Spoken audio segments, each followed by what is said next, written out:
What's up, YouTube? We are shooting from an alternate location today, which is really just like my living room, kind of. But I wanted to go over some stuff that isn't necessarily centered on one product, although this is the product that we're gonna have our eyeballs on. There's not enough lighting in here. But in any event, so some of you may know, if you watch the channel, there's the environment surrounding where I live would be colloquially called the hood. It's not really that bad of a spot, honestly, because I'm in a small town, but if you've watched the channel recently, I talked about how one of my neighbors, who is a very salty veteran, was beaten around the face with a brick for asking some people to leave the parking lot and smoke tweak somewhere else, basically. And the guy is okay. The pictures, though, are rough. I don't have them, or I would honestly just show it on screen. I don't know if I could, though. But, so, we've got the Witchdoctor Zero, the biggest one, the Texas size, right? It is, and then this is his, this is the classic. You can see it's way bigger, right? So we're gonna take some measurements first, just to, you know, get us in the right headspace. We're gonna do the regular one, the normal guy. So that, I wanna say that's about a pound, right? Yeah. This one is a pound and a quarter. It's also, so we're also going to bring this. We're going to talk about, this is a philosophy of use video, god damn it. We're going to talk about it. So this is 1 pound, 9.5 ounces. All right, gotcha. 10.4. How much? Oh, and we gotta weigh this. So this is 1.5-ish pounds, a little bit less than that. All right, enough for the weights. So if you've got nothing and you're in this situation, I just did a walk around of where I live because people keep breaking in to units that are not currently occupied, and that's not really what I want. I have also released into the, thanks to, friend of the channel, Gilly, for this. Always good to have swag. I also really needed one. I thought I was gonna get one. So I'm doing the walk around, right? And I've also released some not so great impact weapons. They were like the Chinese knockoff of Boston leather, if they might have been Boston leather, but if so, that's a shame. The regular blackjack, their Warden, and then also their version of the Texas Sap, which none of them were very good.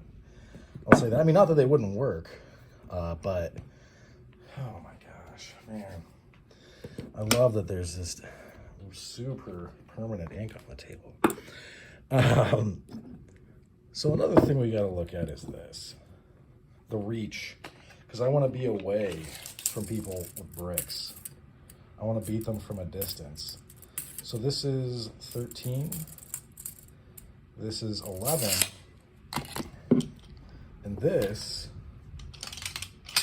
is I busted out more than a couple windows, and I've taken this to people before in a very real way. This is the Asp. That's the actual brand it is. It's even got a neat Asp pommel that was very expensive considering.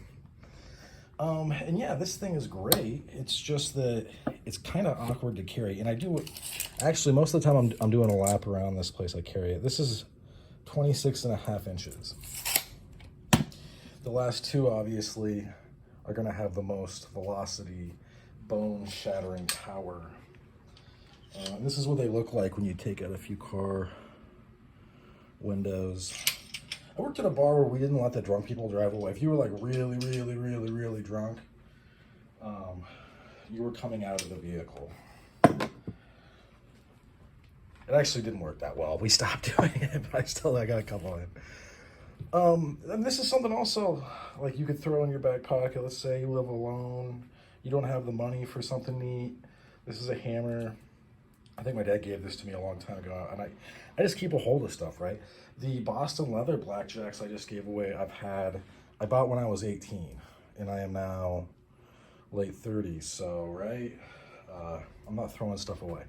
But this would work. It just doesn't really, it's not going to look super duper in court, is what I'm trying to say. In court, this will appear to be very ruthless, okay? Even an adjustment, look, we're looking at survivability. We're trying to increase our survivability in the world, but also that would include in a courtroom where maybe a jury of your peers and maybe a friendly judge, maybe a pissed off judge, who knows, is going to be looking at your stuff, right? And so if something really, if the worst happens and you got to stand tall before the man, the jury is going to take this, they're going to pass it around, and they're going to be like, wow, you know, he smashed somebody's head in with a hammer. Or they'll take his pass this around and be like, oh, I think my dad had one of these. Because that's when I show people saps, that's the reaction I get the most, is that like, oh, my dad or my grandfather. A lot of people, though, they do know what saps and blackjacks are. Kind of the more street savvy people. So this is an awkward carry, right? Even though it gives me all that reach, it's not really, I mean, if just for walking around the building, yeah, sure, I could just jam it into my back pocket, but it's just not that great. And what really fits well in a pocket is this thing. It gives, and this is the, you know, Witchdoctor Zero, the extra large sap from his, like, I think he would consider his budget line. 75 bones.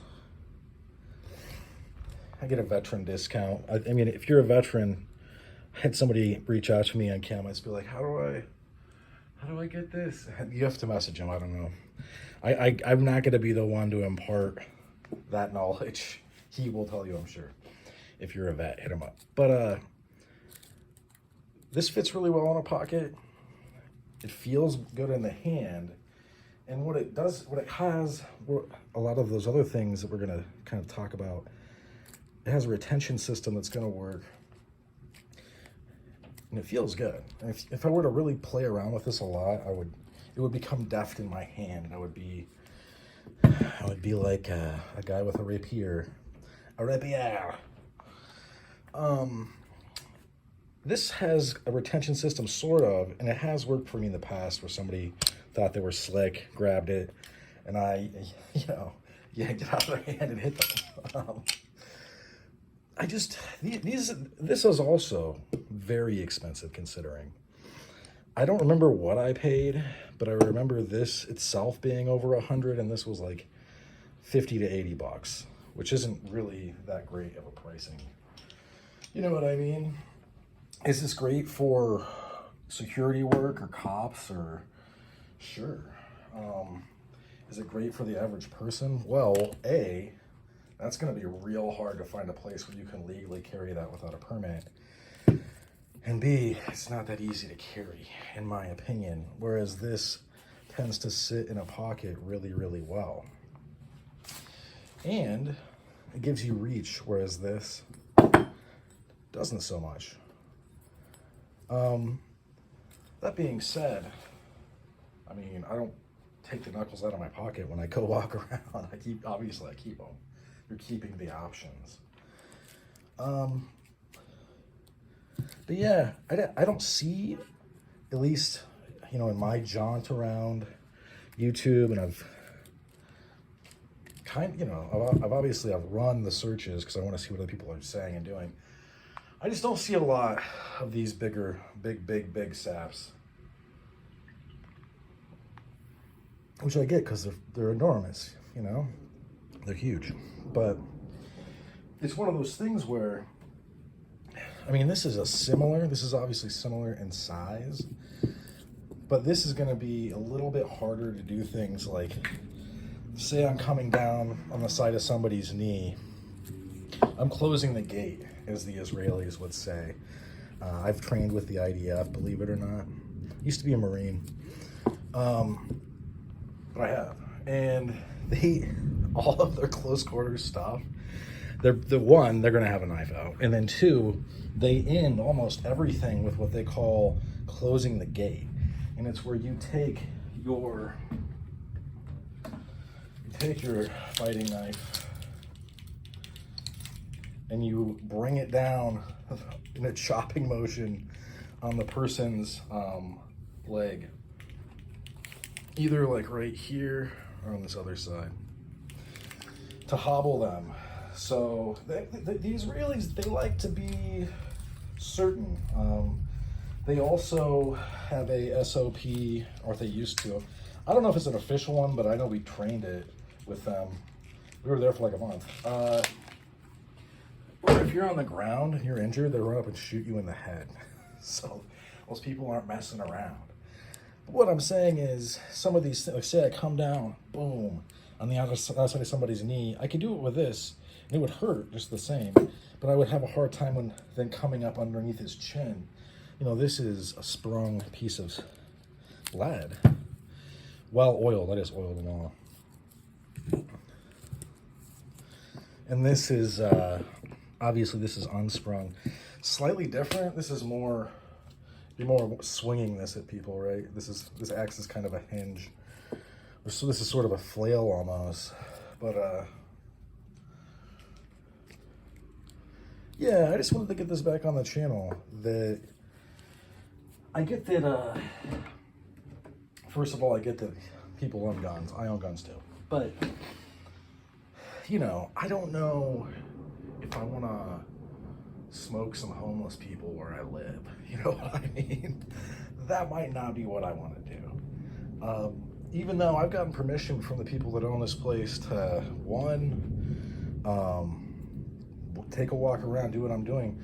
Not only am I authorized to carry out great acts of violence, but I can also remove people from the premises that aren't supposed to be here. If I know for, you know what I mean, if it's obvious, if they've broken into a place. You know, and I honestly don't know what would happen. I would want to lean towards calling the police, because the police can, you know, throw them in the pen for a minute. I don't, you know, county probably all they get, but I'm just not trying to smoke anybody with a firearm.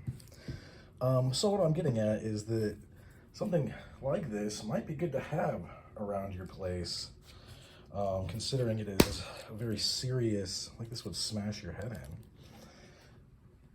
And it's, I mean, people just don't expect you. Would be an unexpected thing. One, it's nondescript looking. People don't really know what the shape is, really. And people really, I don't know why in America, but people play that whole, like, they move like this and try to get you to flinch. For whatever reason, people aren't used to running into somebody who is totally okay with inflicting, you know, bodily injury on another person. I happen to be kind of my fate in life, one of those people. Even though I'm chill, I'm not trying to do anything crazy. But if I had to, I mean, if I had to brush somebody's teeth with this, I would. I wouldn't even hesitate. I would just do it. And they could figure it out. They could, you know, if their jaw is broken, they can go get it wired shut. Anybody that moves on me in an aggressive manner is getting fucked up. That's just what's up. But anyway, this is something that, like, say your aging father doesn't have, or, you know, like he does stuff out on the tractor far away from everybody, and, or, you know, this is something you can throw in a vehicle. It's just, I mean, it's a club. It's awesome. And living in this situation where I do plan, I'm not moving. I'm gonna be here for a little bit. I like living here. It's nice, it's quiet most of the time. I think it would have been more quiet had I been able to have some knowledge that this, you know, this fiasco is going on involving other people in force. But I'm glad I have this. The steel ends right about there. This is like a little, not flimsy, but it's got a little bit of give to it. And this is also nice because you can hit them like that. Yeah, I just think it's an option that's kind of overlooked, and I get that it's a little bit old school, but hey, it is what it is. In any event, that's about all she wrote for this one. Thanks for sticking with me to the end. Hope folks have a good rest of your day. Bye now.